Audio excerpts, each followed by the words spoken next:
नमस्कार, स्वागत है आप सभी का न्यूज 18 के डिजिटल प्लेटफॉर्म पर। मैं हूं आपके साथ चित्रा शर्मा। देखिए, 3 अप्रैल को पूरी दुनिया में उथल-पुथल मच गई थी।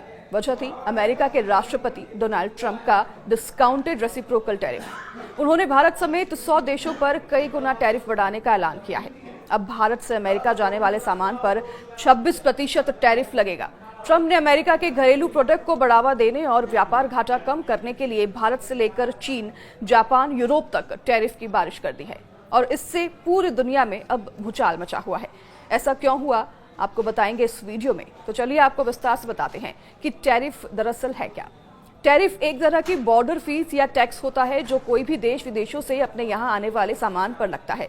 इसे आयात करने वाली कंपनियों से सरकार वसूलती है और इसे घटा बढ़ाकर ही देश आपस में व्यापार को कंट्रोल करते हैं। अमेरिका जितना सामान दूसरे देशों को बेचता है उससे कहीं ज्यादा सामान खरीदता है और इससे उनका व्यापार घाटा बढ़ा हुआ है। ट्रंप कहते आए हैं कि अगर कोई देश अमेरिकी सामानों पर ज्यादा टैरिफ लगाता है तो अमेरिका भी उन देशों से आने वाली चीजों पर ज्यादा टैरिफ बढ़ाएगा। उन्होंने इसे रेसिप्रोकल टैरिफ यानी जैसे को तैसा टैरिफ कहा है। इससे वो व्यापार घाटा कंट्रोल करना चाहते हैं। ट्रंप ने 2 अप्रैल को भारत समेत करीब 100 देशों पर रेसिप्रोकल टैरिफ की घोषणा करते हुए कहा कि आज लिबरेशन डे है, जिसका अमेरिका लंबे समय से इंतजार कर रहा था।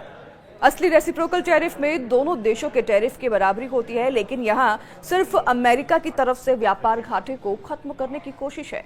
अब इस फॉर्मूले में कई खामियां हैं और उसकी वजह से अमेरिका में इंपोर्ट होने वाले कमोबेश हर चीज के दाम बढ़ जाएंगे। इससे महंगाई बढ़ेगी और लॉन्ग टर्म में ये उनकी इकोनॉमी को नुकसान पहुंचाएगा। ट्रंप के टैरिफ की घोषणा के बाद 2 दिनों में ही अमेरिकी शेयर बाजार का मार्केट कैप $5 ट्रिलियन से ज्यादा कम हो गया और इसी तरह जापान, भारत और दुनिया के कई शेयर मार्केट में नकारात्मक असर देखने को मिल रहा है। ट्रंप के टैरिफ के बदले चीन ने 34% का जवाबी टैरिफ लगाने का ऐलान कर दिया, तो वहीं फ्रांस के राष्ट्रपति मैनुअल मैक्रोन ने कहा कि यूरोप और बाकी दुनिया के खिलाफ लगाए गए टैरिफ के बारे में स्थिति साफ होने तक अमेरिका से किसी भी तरह का व्यापार नहीं किया जाएगा। तो वहीं ट्रंप हमेशा कहते आए हैं कि अगर कोई देश अमेरिकी सामानों पर ज्यादा टैरिफ लगाता है तो अमेरिका भी उन देशों से आने वाली चीजों पर ज्यादा टैरिफ बढ़ाएगा और उन्होंने इसे रेसिप्रोकल टैरिफ कहा। तो वहीं 2 अप्रैल को करीब 100 देशों पर रेसिप्रोकल टैरिफ की घोषणा करते हुए उन्होंने अमेरिका के लिए ये लिबरेशन डे बताया, जिसका अमेरिका लंबे समय से इंतजार कर रहा था। उन्होंने ये भी कहा, इस दौरान ट्रंप ने कहा कि भारत अमेरिका पर 52% तक टैरिफ लगाता है, इसलिए अमेरिका भारत पर अब 26% टैरिफ लगाएगा और अन्य देश हमसे जितना टैरिफ वसूल रहे हैं, यानी कि अमेरिका से जितना टैक्स वसूल रहे हैं, अमेरिका भी उनसे लगभग आधे टैरिफ लगेगा और इसलिए टैरिफ पूरी तरह से रेसिप्रोकल नहीं होंगे। भारत के अलावा एशियाई देशों में शामिल चीन पर 34%, तो वहीं श्रीलंका पर 44%, बांग्लादेश पर 37%, तो वहीं ताइवान पर 32%, पाकिस्तान पर 29% और जापान पर 24% टैरिफ लगाने का ऐलान अमेरिका ने कर दिया है। अब आपको बताते हैं कि अमेरिका के इस टैरिफ से भारत पर किसका कितना नुकसान पड़ेगा। हालांकि पूरे देश भर में और विदेश में, पूरे विश्व में इसका जोरों शोरों से प्रदर्शन, विरोध किया जा रहा है। अमेरिका में भी लोग सड़कों पर उतरकर विरोध प्रदर्शन कर रहे हैं। तो ही आपको बता दें कि भारत पर इसका काफी असर पड़ने वाला है। अमेरिका के बीच और भारत के बीच करीब 800 करोड़ रुपए का कृषि व्यापार होता है।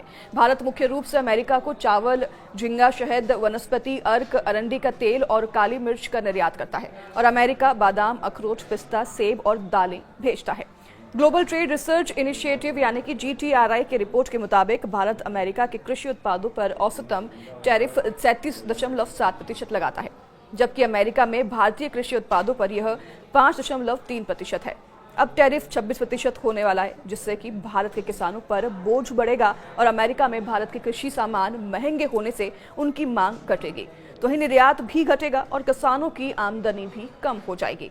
इसके अलावा कुछ टॉप सेक्टर जैसे कि ट्रंप के रेसिप्रोकल टैरिफ से ज्यादा प्रभावित होंगे। इन सभी सेक्टर के सामानों की डिमांड अमेरिका में घटेगी, जिससे कि भारत में उनके दाम कम होंगे। इससे इन सेक्टर से जुड़े लोगों को, मसलन किसानों, कामगारों पर नकारात्मक असर पड़ेगा। उनकी आमदनी घटेगी और रोजगार भी कम हो सकते हैं। इसके अलावा भारत के कुछ प्रोडक्ट ऐसे भी हैं जिन्हें टैरिफ के दायरे से बाहर रखा गया है, जैसे कि Federation of Indian Export Organisation यानी कि FIEO के रिपोर्ट के मुताबिक अमेरिका की रेसिप्रोकल टैरिफ का सीधा असर भारत की आर्थिक व्यवस्था पर पड़ेगा। भारत पर 26% टैरिफ लगने से सालाना करीब 61,000 करोड़ रुपए से 72,000 करोड़ रुपए तक नुकसान हो सकता है। इसके कुछ और इम्पैक्ट देखने को मिल सकते हैं, जैसे कि एक्सपोर्ट महंगा हो सकता है। रेसिप्रोकल टैरिफ से food product, textile, electrical machinery, James and jewellery पर भी असर पड़ेगा। तो वहीं फार्मास्यूटिकल्स और ऑटोमोबाइल जैसी कई चीजें महंगी हो सकती हैं। ट्रेड सरप्लस घट जाएगा इसकी वजह से, यानी कि अभी भारत के सामान पर अमेरिका कम टैरिफ लगाता है, जिससे कि भारत को ट्रेड सरप्लस का फायदा मिल जाता है। टैरिफ बढ़ने से भारत को बड़ा नुकसान हो जाएगा, रुपया भी अब कमजोर हो जाएगा, यानी कि ज्यादा इंपोर्ट का मतलब डॉलर की ज्यादा डिमांड और इससे रुपया कमजोर होगा और डॉलर मजबूत होगा। तो वहीं आपको बता दें कि अमेरिका से सामान खरीदने के लिए ज्यादा पैसे चुकाने होंगे और इससे भारत पर काफी असर पड़ेगा और इंपोर्ट भी बढ़ जाएगा। अगर अमेरिका के ज्यादा टैरिफ से बचने के लिए भारत अमेरिकी सामानों पर टैरिफ घटाएगा तो अमेरिकी चीजें भारतीय बाजार में सस्ती हो जाएंगी, इससे इंपोर्ट बढ़ जाएगा। हालांकि भारत अपनी तैयारी में जुटा हुआ है और इस टैरिफ के मुनाफे पर ज्यादा भी केंद्रित है, लेकिन किस तरीके से अब स्थिति को संभाला जाता है ये वक्त ही बताएगा। ट्रंप के इस रेसिप्रोकल टैरिफ से अभी फिलहाल पूरी विश्व भर में भूचाल मचा हुआ है। इस पर आपकी क्या राय है, हमें कमेंट कर जरूर बताएं। नमस्कार।